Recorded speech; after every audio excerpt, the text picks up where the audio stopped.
someone's listening now and their kids got ADHD. They're doing the movement, maybe the bottom up approach, and they've seen some changes. Do they add hyperbaric oxygen therapy? Do they get a helmet with, red light and infrared lasers to that?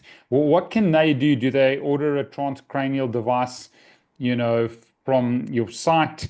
Something that can sort of help stimulate the brain. I mean, I had another functional neurologist on and said there's so many people out there, they're not stimulating the actual organ.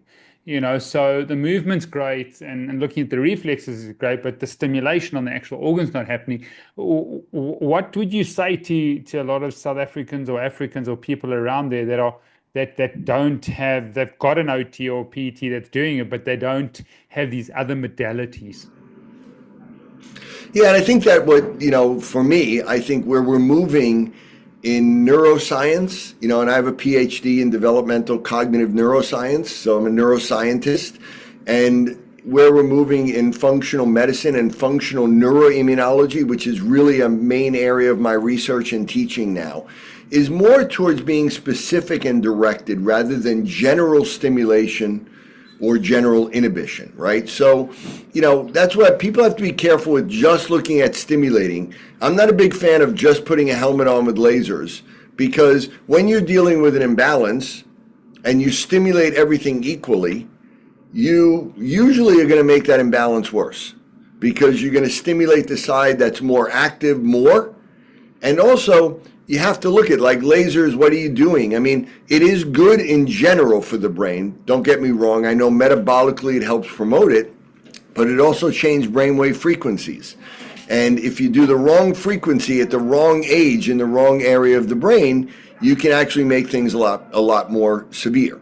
Again, generalized exercise, generalized stimulation of music or light, I'm not a big fan of that, because again, it's superimposed on a system that's unbalanced and has a tendency to make it more unbalanced.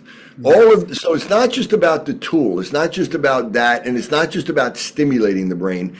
It's about removing what's holding it back, which is the primitive reflexes and core stability and movement, and then it's about creating the proper balance.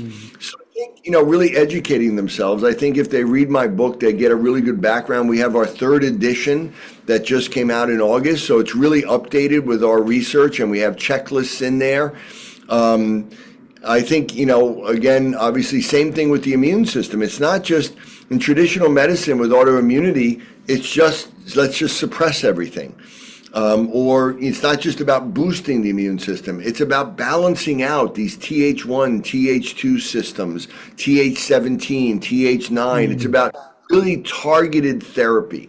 So I think, doing a healthy lifestyle is very important. Getting kids to move, eating organic, eating healthy. But again, looking at food sensitivities, every kid is different. Just doing a generalized gluten and dairy-free diet, for me, isn't really that great, because there's a lot of kids out there that don't have sensitivities to dairy and gluten. And there's a lot of kids out there that have sensitivities to a lot of other things that you need to be aware of. No, I got you. I mean, I hear the specificity and how important it is to be unique and personal. I got that. It's just like, let's say example, I get, from a functional medicine aspect, being here 18 years, I tell these moms, while you're doing the therapies, go and do hyperbaric. Being a game changer, huge game changer for these kids, or get them an infrared sauna, or when you set them outside, don't put a hat on them. You don't want direct UV, but get more infrared light than illuminated. I mean, are there some generals like the hyperbaric or some oxidative therapies? I've just seen it, just in practice here, not from the research, but just seen it in practice here, helping a lot of these parents. Yeah, a lot of the kids that I work with, because we get people from literally all over the world that have been everywhere, and many of them through the hyperbaric. Many of the parents say that it was definitely helpful. Some parents don't feel it really did much, but that varies, like with most modalities.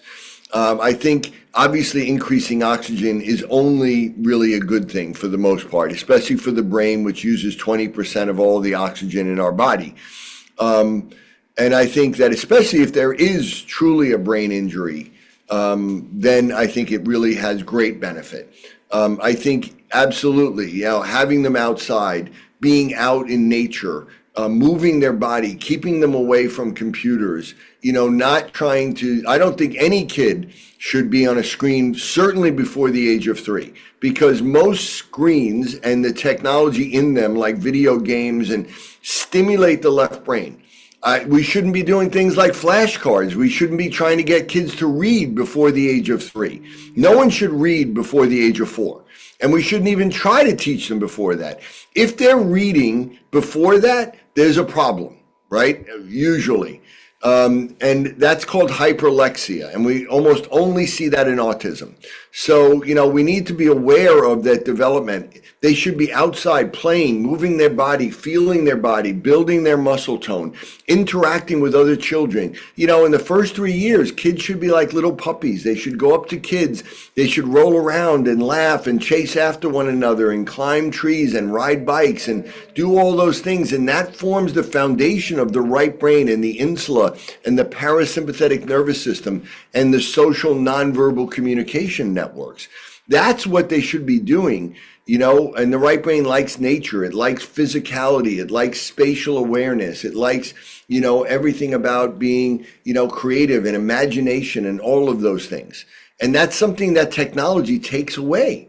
So certainly within the first 3 years, when the right brain is developing, no kid should be seeing any screen. Even just giving up, and I know parents do it all the time. Oh, it's no big deal if I just give them a phone. Don't do it. Just don't do it. You know what I mean? Like, I wouldn't do it at all. But again, be very wary of that. And if the child is left brain dominant, it's going to have even more of an impact. It's going to bring their left brain on stronger, and they're going to get addicted to it. But I would even say until really 6, I would prefer them not being on any computers or anything, really, until that period of time.